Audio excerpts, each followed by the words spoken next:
Good afternoon, everyone. Thank you for joining us today for Special Education Services in Maryland during the COVID-19 school closures. Today's discussion will be led by attorney Mark Martin with the law offices of Mark Martin, PA, a Baltimore County firm focused on Maryland education law, juvenile law, civil and disability rights law, and criminal law. Mark has many years of experience representing students and their families in education law cases, and we're grateful for him taking the time to present for us today and sharing his experience. If you have any questions, you can enter them into the chat on the YouTube link that you're using to view today's program, or you can email them to chriselle@msba.org, the email address that you see at the bottom of your screen. Thank you for joining the MSBA today for this presentation. And with that, I will turn the presentation over to Mark Martin. Good afternoon, everybody. Thank you, Andrea and Bill Hall and Doris Barnes for putting together this presentation. So I've been practicing law and doing special education law since about 1993. I've worked both in nonprofits where I started doing it, and then I'm in private practice representing individual families and students. And, you know, what we're going to talk about in the next 90 minutes is really what the sort of state of the law is looking like now as we're all trying to manage through the pandemic. And the good news is that the law is still provides obligations of school systems, and that students are still entitled to a free, appropriate public education. The question is how has that changed? What's the flexibility? And what can we do to help ensure that kids get back, when we get back to school, that kids are currently learning and are ready to move forward? You know, from my own perspective, I've been doing special education law for over 25 years. And when I started doing it, I wasn't married, I didn't have any children. And now I have one child who's on an IEP, and I have two that have had 504 plans. I've done one who gets services at college. And so I've sat on both sides of the table, both as a parent and both as an attorney. So what I want to do is start with just some of the core, it's a sort of acronym and salad soup of abbreviations that we use within the special education field. And so, Bill, if you can go to the first slide, I'm going to ask Bill to go through the slides as we do this. And so just some basic acronyms that exist. So the IDEAs, the Individuals with Disabilities Education Act. Back one slide, please, Bill, to the first slide. And the IDEA is the fundamental federal law that guides our nation's special education obligations and requirements. And the underlying and core focus of it is that each child is entitled to what's called a free, appropriate public education. And through that law and through each state is required to ensure that students are identified with who have special education needs, are identified for services, and are given the vehicle through which the services are developed and which outline what those goals and objectives are for the student and what the services are that they're going to receive during the school year is called an IEP. It's an individualized educational program. And IEPs still do exist, and they're going to be our guiding force and guide what you will do, will guide what the student gets, and you will utilize to determine what the student is entitled to, even in remote instruction or to prepare for any compensatory educational services that they will receive down the road. Then prior written notice is when a IEP team makes a decision and a school system either agrees or disagrees with a parent on what their students' needs are and what the IEP should look like. They're going to provide what's called prior written notice. It's a bit of an oxymoron. It's not prior to the IEP team meeting, it's after. It's prior written notice of what the school is going to be doing and the action they're going to take or the action that they refuse to take. And so it's issued to the parents after an IEP team meeting, not before, but it is required, and so that decisions are documented and parents know what they have agreed to and what they are appealing if they have a disagreement. And then finally, the least restrictive environment. Least restrictive environment is a core tenet of the special education law. Now, currently, all students are in the most restrictive environment, which is they're basically in a one-to-one learning environment at home. But this does have sort of some application down the road when we return to schools, I think, and also is it important to remember that the whole idea of the LRE and why one of the reasons Congress passed the IDEA is so that kids weren't warehoused and kids weren't segregated, and that they were learning with their brothers and sisters and cousins and neighbors. And so when we think about even the environment that they're in remotely or virtually through distance learning, we want to think about, what is it, what does it take, what does the IEP require for the student to learn the information that is being presented. If you can go to the next slide, Bill. So this is a bit of an intimidating flow chart. It was issued by the Maryland State Department of Education last week. And if you look in the middle of it, the navy blue is special education services, the light blue is considerations when developing special education services, and the green is general education services. And this is, you're going to have it on the second to last page of the slide, you'll have a link to tab 3, which is the technical assistance bulletin put out by the Maryland State Department of Education. This is including it. I just put it up here so that you can see that there is a relationship between how we move forward in this. And if you would just look at the middle section where it's gray, navy, gray, navy, gray, navy.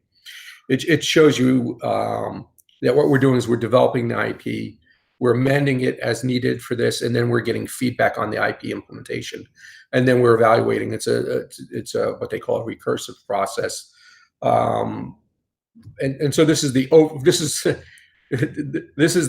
nut sum of what we'll be discussing today. So why don't we go ahead and move forward, though, Bill, because you get dizzy looking at this, or at least I did looking at this particular slide. Now, moving forward, so where does the guidance come from? What is driving what's driving the provision of the services is obviously the statute and regulations that exist through Congress and through the General Assembly that has issued our state's special education law. But the interpretation of that and the guidance that has been put out has been ever evolving. Before we got on the line, I was just telling Andrea Terry that there's been 3 new pieces of guidance that were issued just in the last week. And so the guidance first comes from the federal guidance comes from the United States Department of Education. The USDE issued initial guidance back on March the 12th. And what they made clear from the federal government is that students with disabilities should have equal access to the same opportunities as students without disabilities to the greatest extent possible. And the greatest extent possible language can be read in 2 ways, and it's one is to the greatest extent possible given the pandemic and our current situation, and so that it's a limiting language. It also, I think, is an empowering language, and to the greatest extent possible means that local educational agencies should be using all of their abilities and creativity to provide services to students with disabilities so that they can learn just like their brothers, sisters, and cousins and neighbors who may not be in special education or in a general education environment. But for our students with disabilities, they need additional help.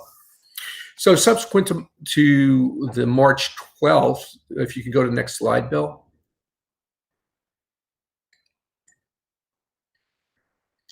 On March 16th, the federal government issued their fact sheet. And again, these links will take you right to them, which said that under the Americans with Disabilities Act, Section 504, the Rehabilitation Act of 1973, that online learning and remote learning, which is what our students and our children now have, is that those learning tools must be accessible and compatible with what students are going to be utilizing at home. So for instance, if the online virtual learning tool is going to do a virtual classroom and teachers are going to be speaking just as I'm speaking to you, then there may need to be closed captioning of what is being said, or there may need to be a sign language interpreter or some sort of screen reader, or not a screen reader, or interpretation that would turn audio into text. And so these are the things that under the Americans with Disability Act and Section 504, which are more of an equal access statute versus the special education statute, which is an affirmative obligation to provide direct instruction, still comes into effect. And whenever we're looking at how we're providing students to kids with disabilities, without disabilities, we have to think about kids with disabilities. Go to the next slide, Bill. Several days after that, on March 21st, the state issued a supplemental fact sheet. And if you can go to the next slide, please, Bill. And that can be found at that link. And what the core tenet, I think, coming out of the federal government and the state has been that the federal disability law allows for flexibility determining how individual needs are going to be met for the student. But FAPE, or free appropriate public education, still needs to be provided, though it may look different than it does in the classroom environment. And in that driving sort of force of flexibility and provision of FAPE, I think, are the sort of dual tracks that you keep in mind when you're advocating for your clients and advocating for individual students, whether they be your own child or somebody else's child. And so we're going to keep on looking at what it is that the IEP requires and what it is that the student requires in order to receive that FAPE, understanding that we're in different and uncharted times. If you could go to the next slide. So what the U.S. Department of Education made clear, and while this was going on, I just want, putting it in the Maryland perspective. In Maryland, we stopped having services in the school buildings on March 12th, and school was put on hold from March 16th to March 27th. During those 2 weeks of time, the State Department of Education and the local education was waiting for guidance from the federal government, and the local educational agencies were waiting for guidance from the State Department of Education. On March 26th, a few days after this guidance was issued, Maryland extended their closure of the schools to April the 24th. And so then we knew at that point in time that we had a full month that we're going to be going forward without education in the school system. And what the federal government was making clear while this was going on, and the state was trying to determine how they were going to implement the closures and provide services to students with disabilities, as well as students without disabilities, is what can be done. So the federal Department of Education told us that we can use online services. Now, for many of our school districts, online services is something that they already utilized. Often when kids are suspended or they are on home instruction because of medical reasons, schools were already using distance learning. In some of our jurisdictions, for instance, in Baltimore County, students were already provided with laptops and technology that they could utilize. And so there had already started to be some semblance of use of these tools electronically. And it was the implementation of that across the board, across the strait, which has been the challenge and what we've had to do. But the U.S. Department of Education was very clear. We can use distance instruction, teletherapy, teleintervention, meetings held on digital platforms were all available and were permitted by the federal government for the state to utilize and the local school systems to utilize. In addition, we can use low-tech devices such as instructional packets, written assignments, and projects could be issued to students. So there's no limitation on how the services can be provided. And I think that's the key, again, getting back to that flexibility, is figuring out what's going to work best for each individual student, because the individualized educational program is supposed to be individualized. And that's what we have to think about as we're going forward and advocating for individual students. So subsequent to this, turn to the next slide, Maryland issued its fact sheet. So this link on the second to last slide, you'll have the link to Maryland's publications and to their tabs. So tab, as I mentioned earlier, is the Technical Assistance Bulletin. So this is 20-01 is 2020, and it's the first one issued for this school year. Bill, if you can go to the next slide, please. So what Maryland State Department of Education has made clear is that even though we're in a national health crisis, the rights of students with disabilities is not abridged. They're still entitled to a free, appropriate public education. And the school districts have the obligation to ensure that educational benefit is provided to all students when we're using remote learning. And so in order to determine what equitable access to instruction is, schools have to figure out what are the individuals and accommodations and modifications in a child's IEP that is already being provided in a physical classroom when they're looking at what's necessary within a home instruction or home environment classroom. So again, the State Department of Education made it clear we can use individualized telephone or video conferencing and add those as supports for our individual students. So we're looking at what we're talking about here is not only looking at what is given broadly to all students, which might be a few sessions a week of remote learning through video instruction, but supplementing that with individualized telephone calls or individual video conferencing with a student, their parent, or an aide, in trying to ensure that they are acquiring the skills necessary to move forward within the general education environment. So if you turn to the next slide, one of the key factors that came out of the state's guidance and also the federal guidelines is how we're going to look at and address the IEPs that we have. So for those of you that have been involved in the IEP process, either personally or as an attorney, you know that these are meetings that occur with many people. You will have an IEP team that consists of the student's parents, a special educator, a general educator, a school psychologist at times, a speech language pathologist, an occupational therapist. All will sit down. So you can have anywhere from 6 to 15 people sitting at a table who are going to be reviewing what the student's functioning is, their present levels of performance, and what they need in order to acquire the basic skills to move them through the general education environment.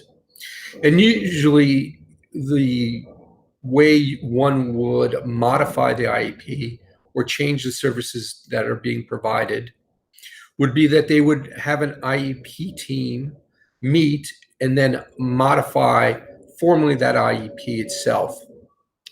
Instead, what the guidance has told us from both the United States Department of Education and the State Department of Education is that an IEP team doesn't have to meet in order to modify the service plan and the IEP services that a student is getting during the pandemic.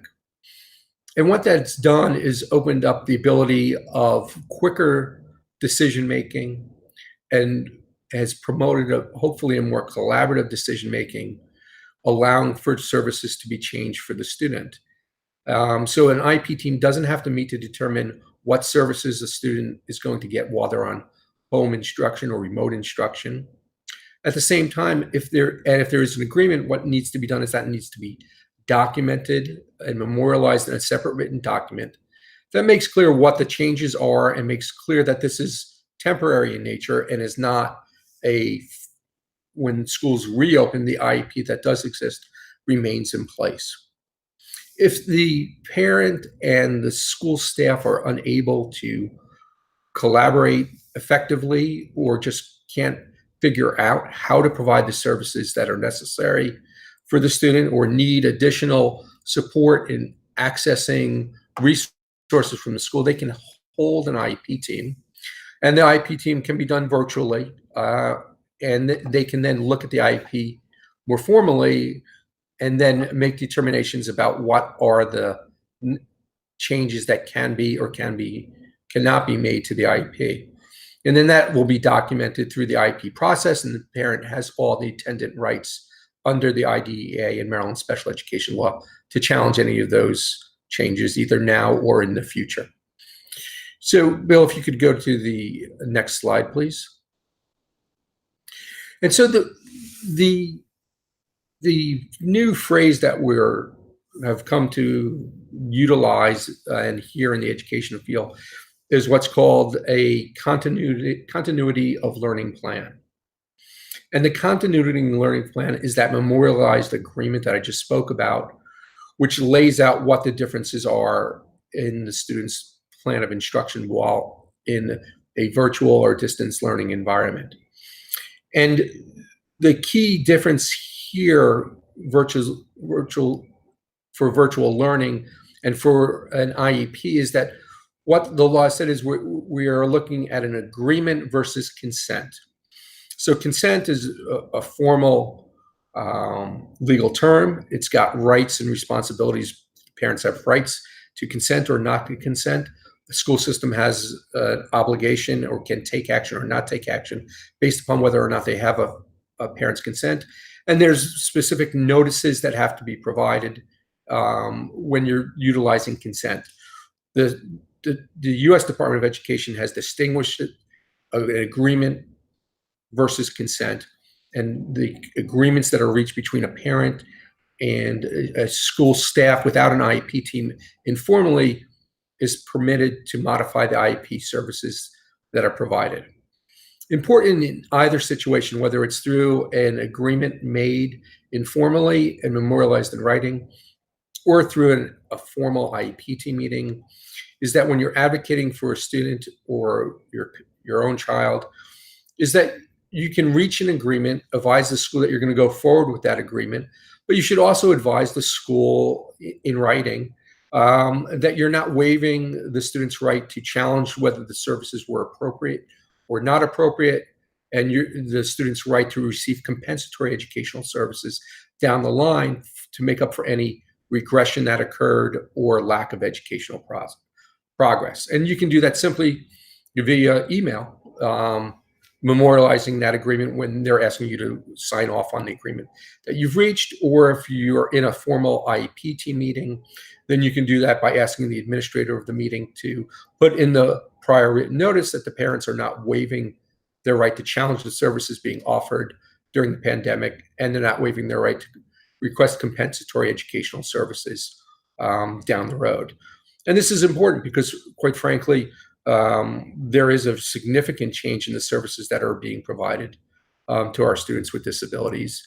It is a significant struggle, I think, for them to continue to learn at the pace that they were learning. And I think that becomes apparent when you think about the fact that we had a 32-hour school week with all students receiving direct instruction, whether that's in a general education environment or in a special education environment.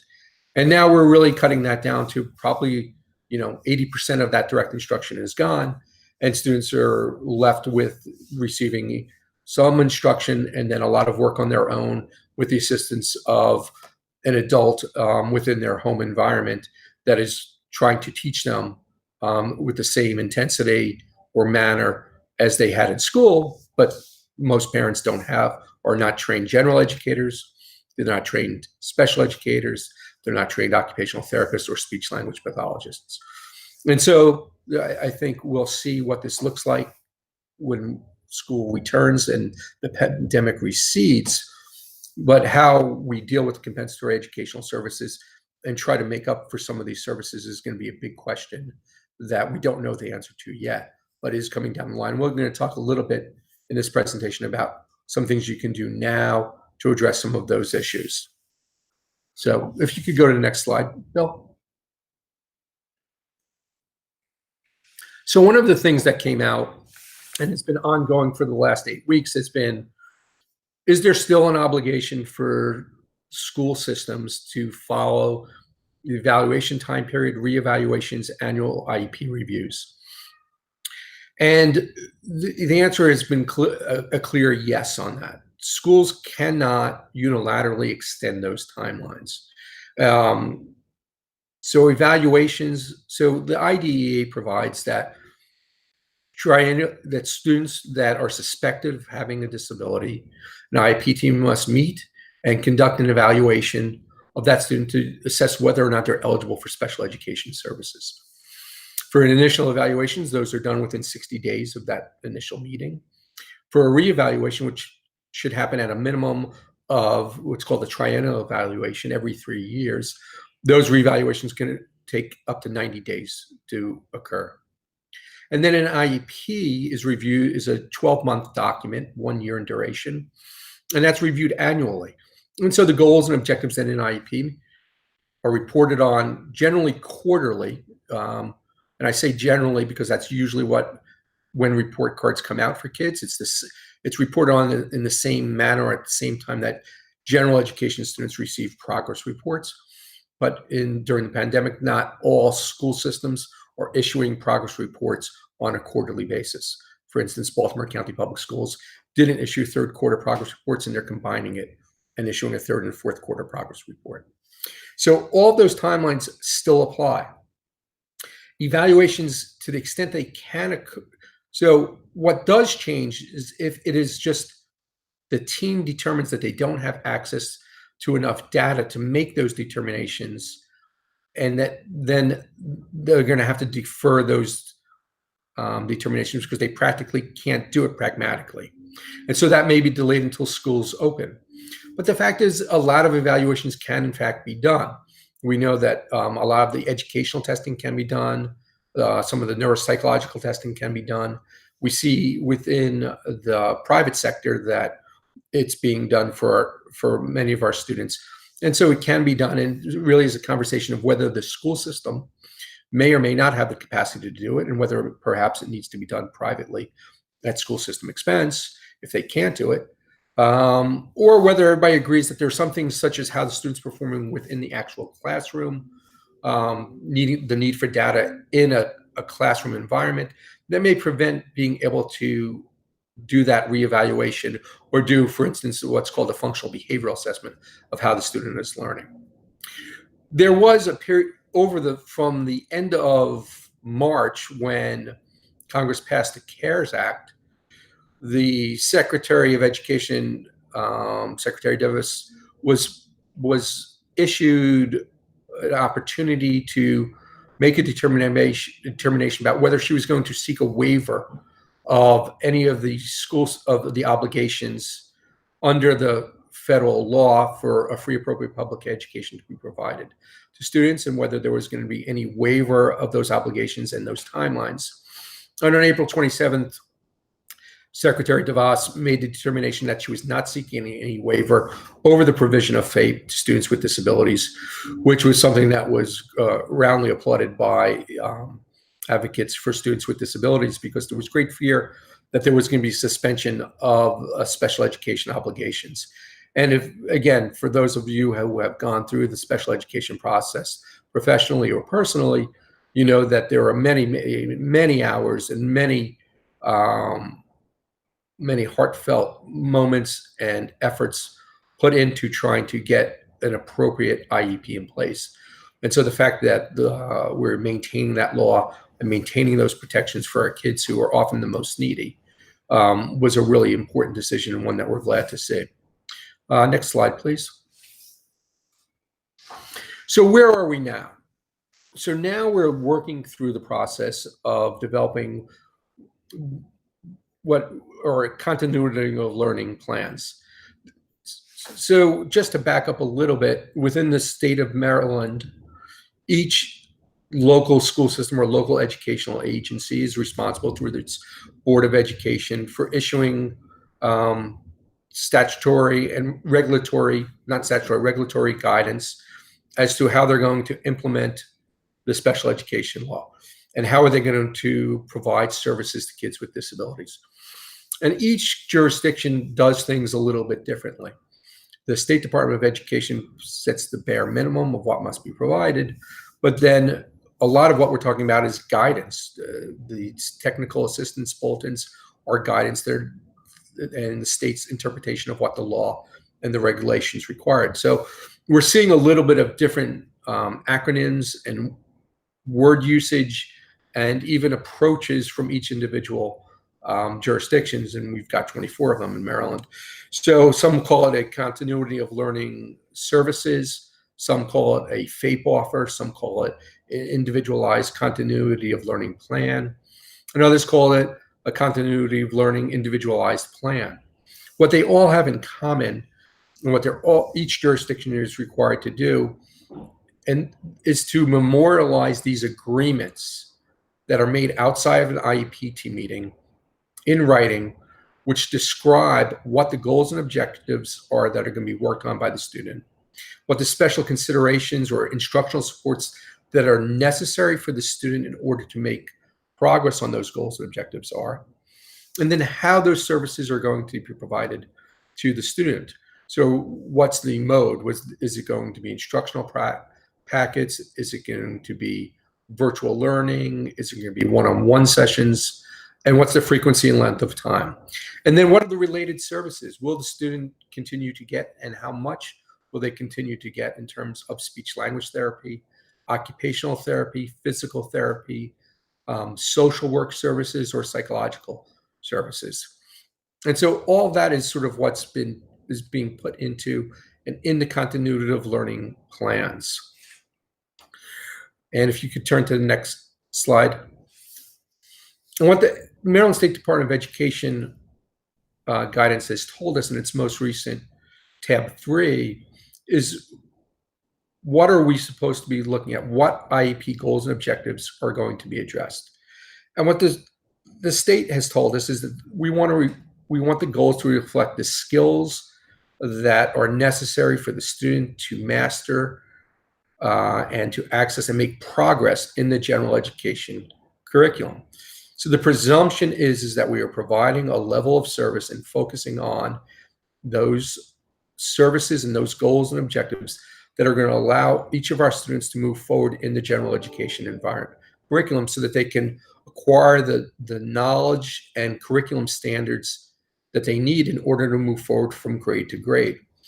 I mean, we don't know what pandemic holds in store for us, but I think as it stands now, we know that we've lost the last quarter, basically, of the 1920 school year, and how the 2021 school year opens up, and whether we're going to continue to be in the same position at the start or a different position, we don't know. I think it's fair to prepare for the fact that we're still going to have some level, if not complete remote instruction. We're going to have some type of remote instruction. It may be wherever there are hotspots, we may have schools opening and then closing. And we'll talk a little bit about the plan for recovery established by the Maryland State Department of Education and what they're looking at. But what we have to do is be prepared to ensure that we're working on those goals and objectives that we've identified are necessary for students with disabilities to move forward. So how do we go about and do that? Bill, next slide, please.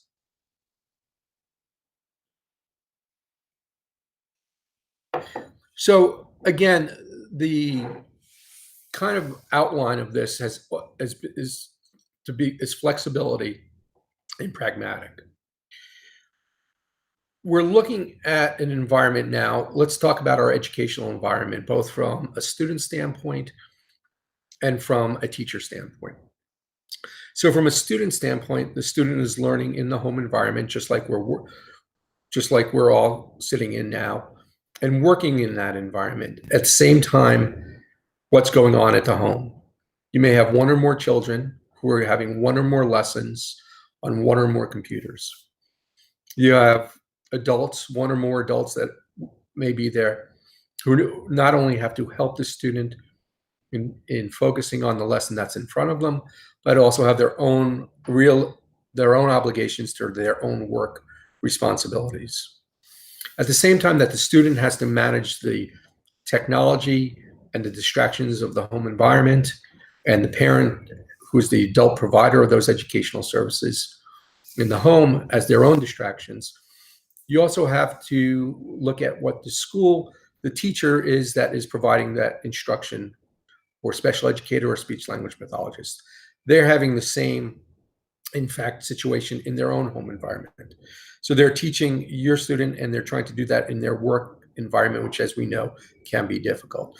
So while we are advocating and trying to get everything that we need for the student to ensure that they are making progress, we have to be flexible in terms of how that's going to be delivered and realistic into how that, what that obligation is going to look like, going back to what the guidance told us earlier, which is to the maximum extent appropriate.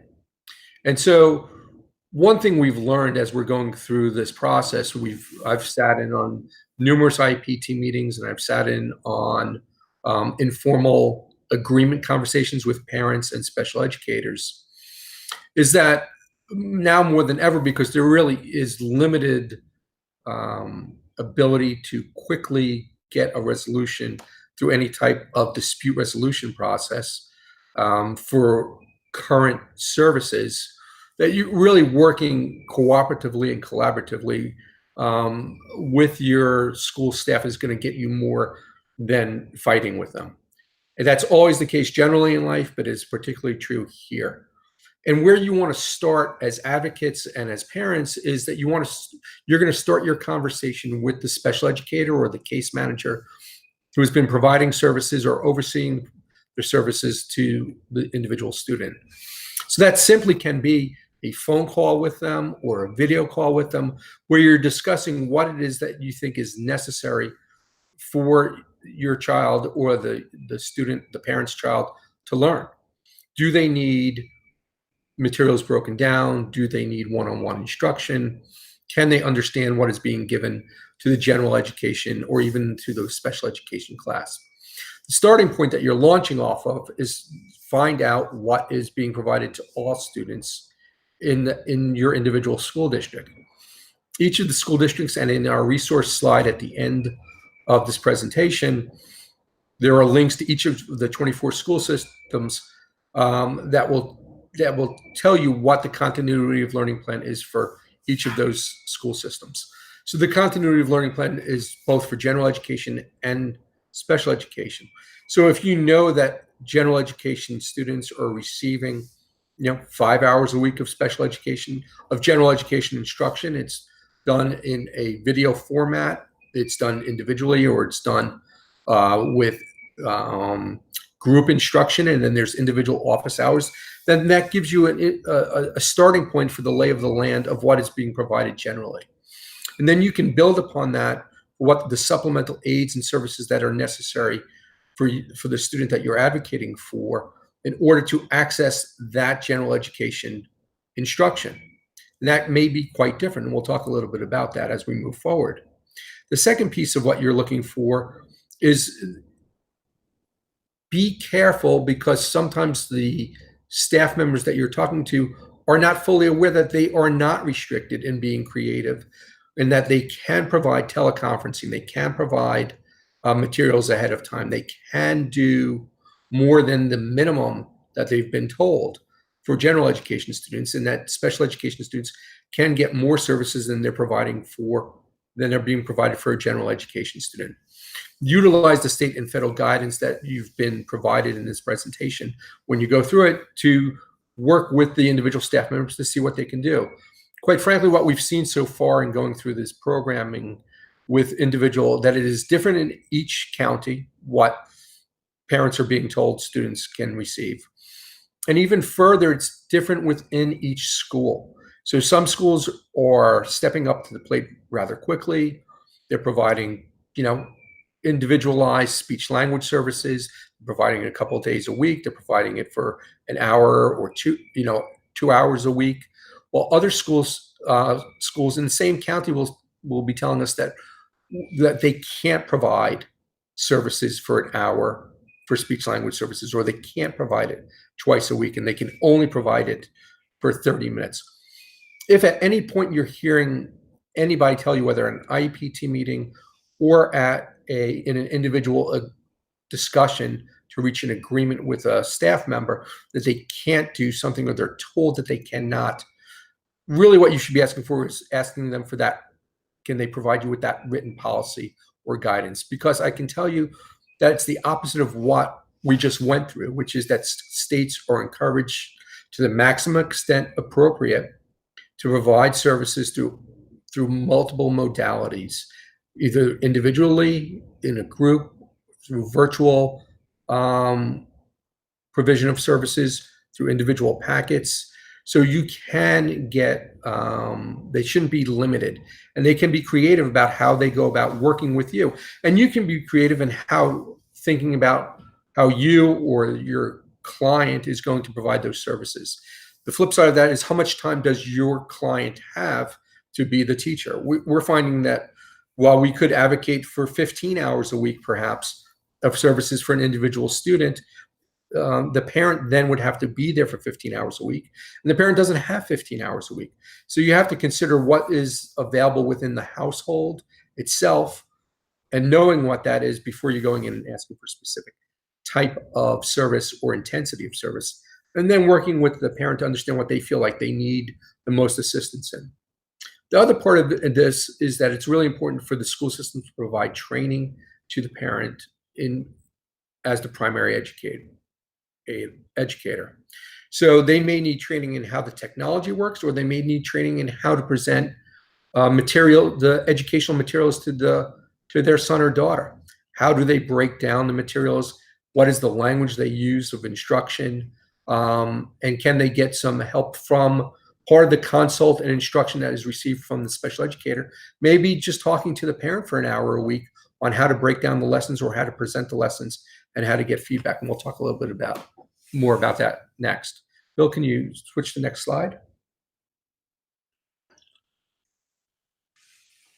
So in looking at how we're developing these continuity of learning plans, what we want to look at is, starting with the IEP, are there goals related to each domain in the IEP? So when you look at the client's IEP, is there a math goal? Is there a reading goal? Is there a social communication or social skills goal? So if there are those goals, then that tells you what the domains of learning are for that student, that student required specially designed instruction in order to make progress in the general education curriculum. And then based upon those goals, you want to select from each of those domains all or some of those goals and objectives to be implemented within the continuity of learning plan. So for instance, some goals may not be transferable to the home environment. If the goal is within a classroom environment, the student will have social communication with 3 peers during an individual class period, and 3 turn-taking conversations. That might not be practical or possible in the home environment. So you might modify that goal to allow for social turn-taking within the virtual environment, either one-on-one through the video conferencing, or even with the parent, and working on some of the social pragmatic skills in that fashion. But what you do know is that you're looking at a social communication domain, and you want to include that in your continuity of learning plan. Once you figure out what those domains are, then the question is the continuity of learning plan set up so that the parent knows what skills they should be focusing on with their child in that domain? Does the parent know the purpose of the activity being sent home? So if the special educator or general educator is sending home a passage for reading and wants the child to write 3 paragraphs or a paragraph, is the focus the mechanical writing of, can they write 3 paragraphs? Is it the grammar in the paragraphs? Or is it just getting the content and message across of identifying who the main character is and what's going on in the story? The parent needs to have good open communication, and the educator needs to communicate openly and fully with the parent onto what it is the focus of that activity should be. And then what is the training that the parent needs in order to be able to support that? So supplemental aids and services that can be provided can be training for the parent, or their visual supports, or their pictures that can be sent home along with the reading, so that the student may need picture support for what the reading is. One of the things that we found has been very important and negotiated with the individual staff members is setting up a schedule for the student with the parent and the family. So the teacher will send home from 9 to 9:30, the student's going to do X. Maybe from 9:30 to 9:50, there's going to be a call-in with a special educator to review the assignments that may have been sent to the student from 9 to 9:30 and to develop a plan. And then from 9:50 to 10:30, they're going to work on math. From 10:30 to 11, they're going to work on science. From 11 to 11:30, they're going to work on English and language arts. And then there's going to be a lunch break. And then maybe from 1:30 to 2 o'clock, there's going to be a phone call with a special educator. And the special educator is going to review some of the work that was provided earlier, or is going to work with the student to break down some of the materials. Another support you can ask for in the continuity of learning plan is, if the parent is doing direct instruction with the student, can the teacher watch the parent providing the instruction to the student and provide feedback on how that would work? And all of this will come to what is going to be the determination is whether or not the student is making progress. So one of the measure has always been is progress on IEP goals and objectives that is sent home quarterly to parents. And looking at those goals and objectives does two things. It tells us it's a feedback loop. Is what we're doing working? And if it isn't working, how do we change what we're doing? And if the failure has been significant, is there some sort of compensatory services that can be provided to the parent down the road, and to the student rather down the road? And so one of the things you have to figure out is who's collecting the data. The school system may be collecting some data as they're going through their assignments are being turned in, they're grading assignments. But the parent may be collecting data also, and the school may expect the parent to collect the data of is the student when they're not in the virtual or video instruction, which might only be from what I've seen so far, it might only be for 2 hours a day of direct instruction from the school system. When they're learning, can they maintain their focus for 10 minutes? Can they maintain their focus for 15 minutes? Is the parent taking data on what the student has done right and what the student has done wrong, and then sending that in?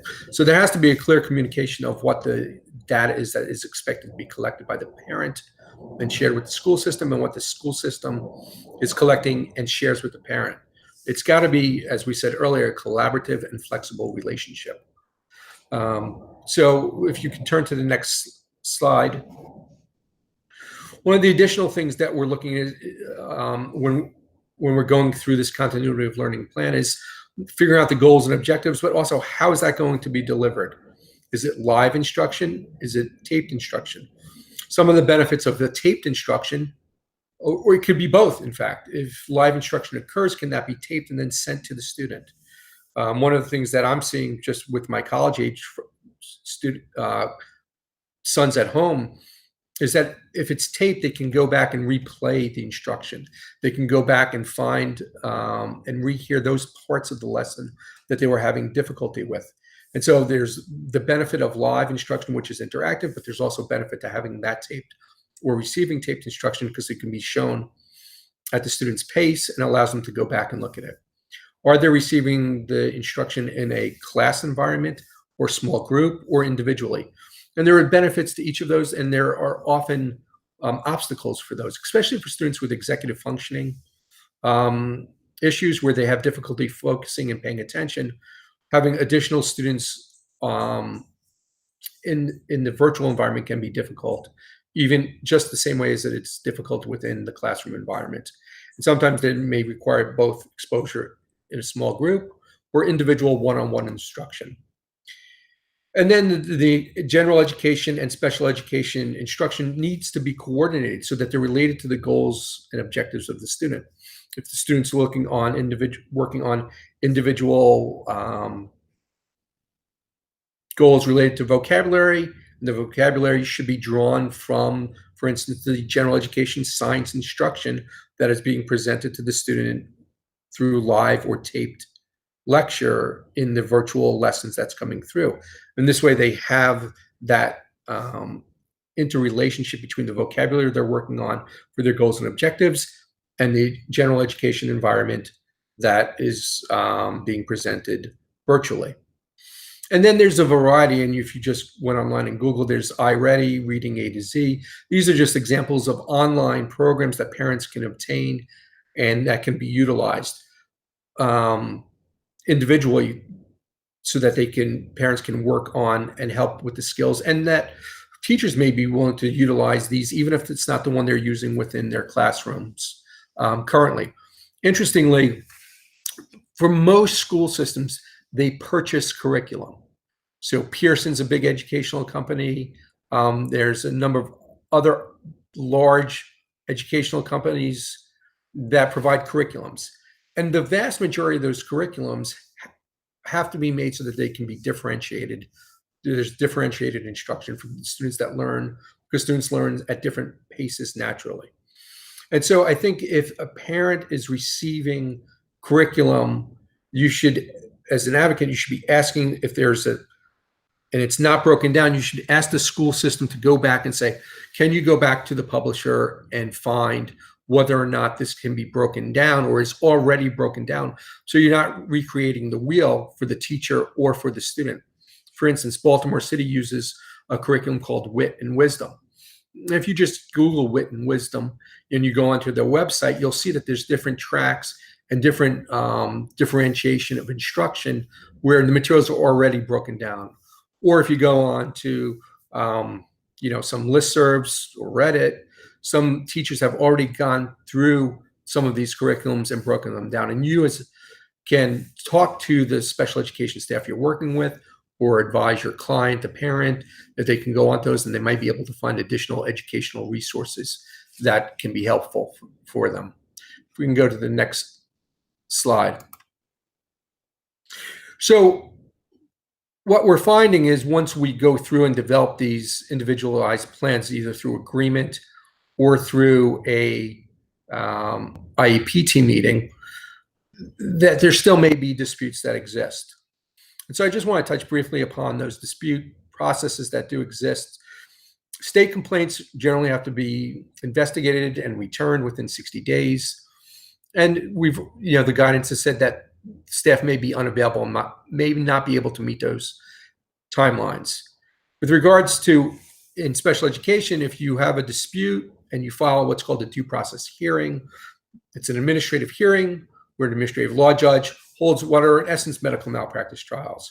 You call your special education expert, your speech language expert, your psychologist, the school system does the same, and judge makes a decision which under federal law has to be issued within 45 days of the hearing request. The guidance has come out and said that a hearing officer may grant an extension of that time, though, if either party requests the extension. And so if the school system or the parent requests an extension, the Office of Administrative Hearings would be able to say for good cause, they're extending that timeline. What I've found so far, if you turn to the next slide, Bill, is that we are seeing due process hearings being filed, and we are seeing that while the Maryland Office of Administrative Hearings is closed to the public, generally location-wise, they're still operational. And so we've had a number within our practice. We've had multiple due process hearings filed. We've gone through status hearings with the court, with the Office of Administrative Hearings, and administrative judges are holding those status hearings, scheduling hearings, and they've just started doing video mediations, and they are preparing, based upon my last call earlier this week, to offer video hearings. So now that, for me personally, I don't know if I would like to do a video hearing where I bear the burden of proof versus having an in-person testimony where credibility determinations are being made. But the fact is, the Office of Administrative Hearings is preparing for that. They are getting training on that. And if the parties agree to it, they are willing, I think, will be willing to go forward with that. And depending upon what the student's needs are that you are wrestling over and what the relief that may or may not be available for them, you may not be able to wait 6 months or 8 months. if that's what it's going to take to have live hearings. And these hearings, as I said, can be complicated and can last 2 days, 3 days. I've had them last a dozen days. And so having that availability in times of social distancing and where we're all working remotely is going to be hard to do from a video perspective. On the other hand, you may have to do that if you want to get relief for the student and get them the services that they need. If we can move to the next slide, Bill. So compensatory educational services, and I see there's a couple of questions related to that, and this may answer that. So in terms of the compensatory educational services, what we're told is that once regular school operations resume, the IEP team is going to need to make a determination about whether and to what extent a student has experienced regression or failed to make progress.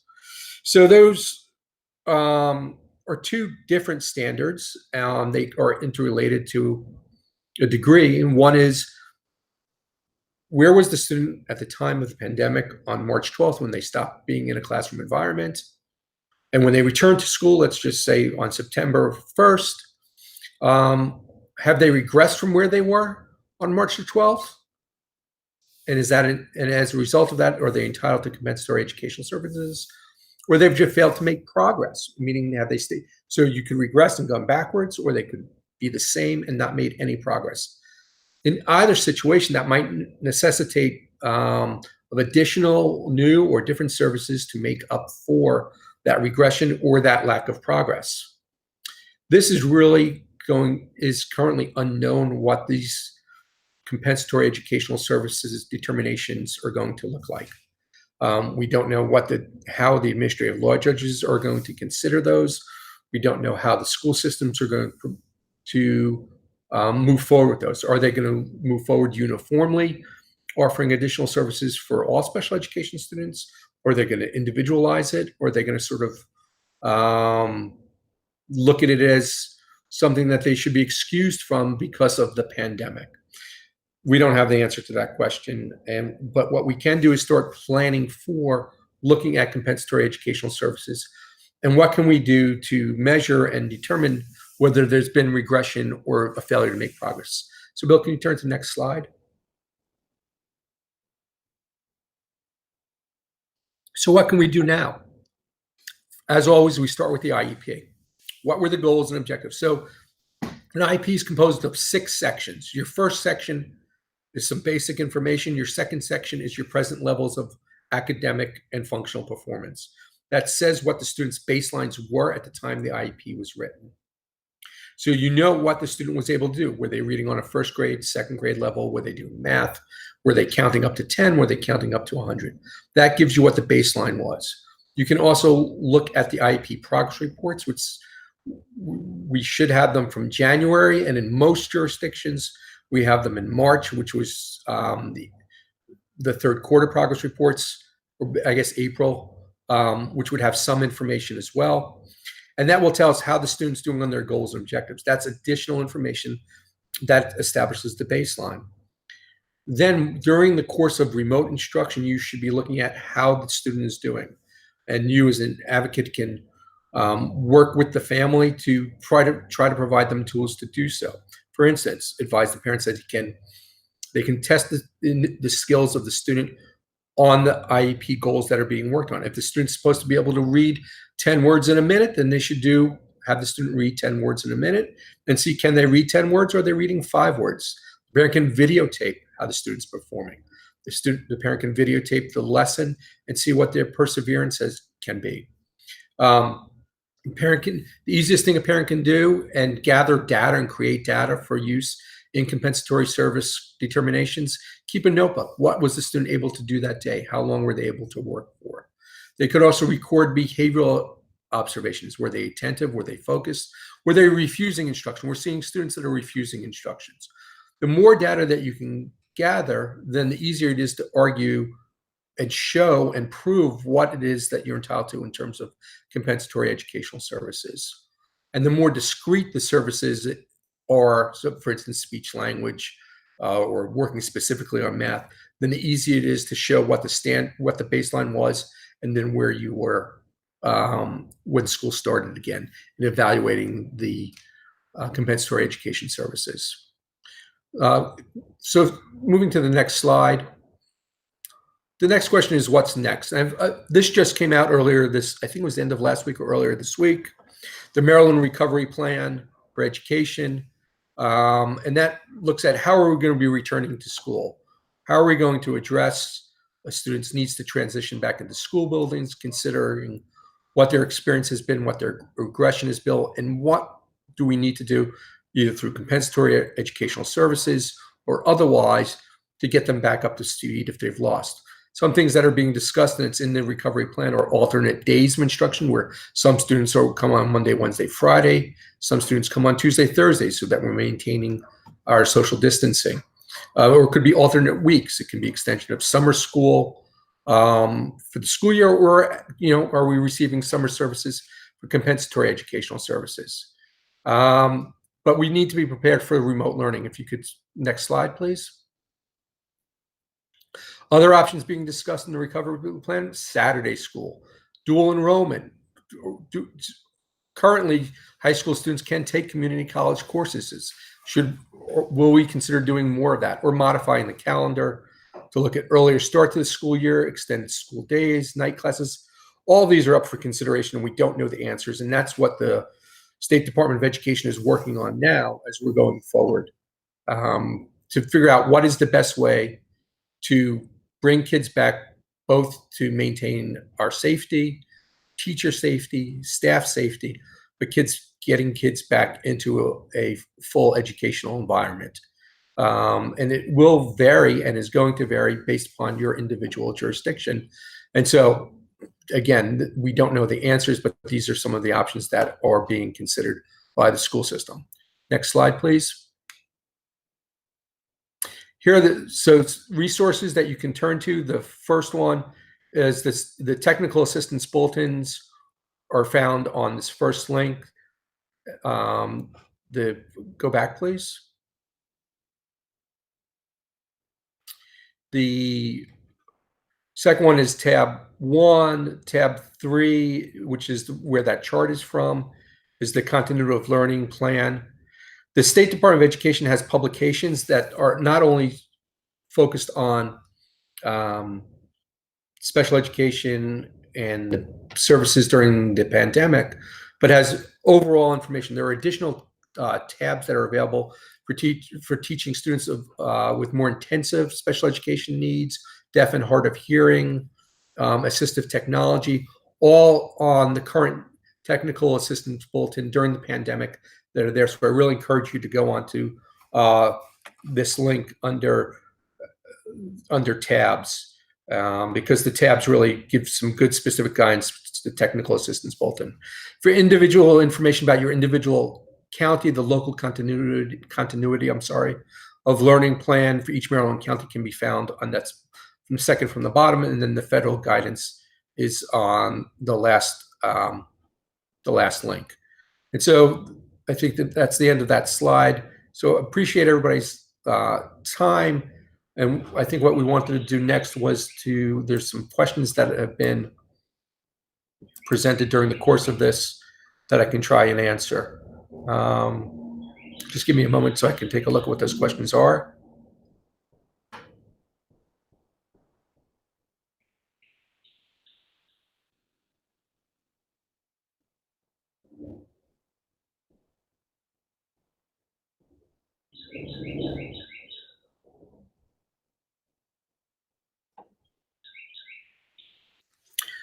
So there's a few questions that are here, and that I'll try to frame into some general information. So the first question revolves around what is what's called extended school year services. So first of all, extended school year services are designed under state and federal law. It's for individual students who, if they do not have continued services over the summer, are at risk of regressing in critical life skills, or may be eligible for extended school year services because of that reason of regression, but also they may be entitled to it because they have an emerging skill or significant behaviors that required ongoing services over the summer. all for the purposes of so that they don't fall backwards and maintain their support going forward so that they're ready to start the new school year effectively without any loss of learning. In terms of extended school year services, I don't have an answer, and I don't think there's been clear guidance from either the local educational agencies, the Board of Educations, or the state board on whether or not what extended school year services, are going to look like for this coming summer. I think that we're still, as they're figuring out what the recovery plan is, they're going to be building, I guess, looking at extended school year services. So that's continue to follow that web link to the technical assistance bulletins. I'd expect we would find more information there. In terms of, next question was about compensatory educational services, both with regards to 504 plan and under an individual, an IEP. So compensatory services, I think, are going to be individualized on a case-by-case basis. I think you're entitled to them under Section 504, because if you're entitled to a free public education under Section 504, and if you did not receive the appropriate services under that 504 plan, you'd have the right to file an action for an impartial hearing under Section 504 and obtain compensatory services. So under that same legal theory, I think you can pursue compensatory services if you were regressing or not making adequate progress because of the pandemic and the lack of services under your 504 plan. So yes, I think you can pursue that under Section 504. And you should, again, take the data that we discussed, have the client take the data that we discussed to the extent possible, so you have evidence of what was provided, how the student was progressing or not progressing, that you can present going forward for seeking that. And you should be asking and sending written notice of even though you're accepting services, you're not waiving your right to compensatory services under Section 504. In terms of, there's a more specific question about an individual student. I would encourage, it's very individualized, so I'd encourage you to just contact me via email, and I can certainly advise you separately. But the bottom line is, for that is, who's the responsible entity? If the student has an IEP, even if they're in a non-public placement that's overseen by the local educational agency pursuant to the IEP, then it's the school system that's responsible for ensuring that the student receives those services. If they're just in a private school and they don't have an IEP and they're not placed there by the public agency, then the public agency is not going to have that responsibility, most likely. But it depends on the facts of the case. But contact me, and I can certainly flesh some of that out with you. And so that's all the questions I see so far. And if we don't have any further questions, then I think that concludes our webinar for today. So thank you all for taking the time. If you have any questions, please don't hesitate to contact me. And good luck to everybody. Stay safe. Thank you, Mark. Thank you for everyone who joined us today for today's webinar on special education services. Again, we want to thank Mark Martin for sharing his time and expertise to help us better understand how to advocate through what can be, for some families, a very complex and a little intimidating process. We hope you found this MSBA webinar to be useful. If there's a topic that you'd like for us to address that you haven't seen us cover over these last few weeks, please feel free to email our Educational Program Assistant, Chriselle Anderson, at chriselle@msba.org. And again, we thank you for your time and interest, and we wish everybody well.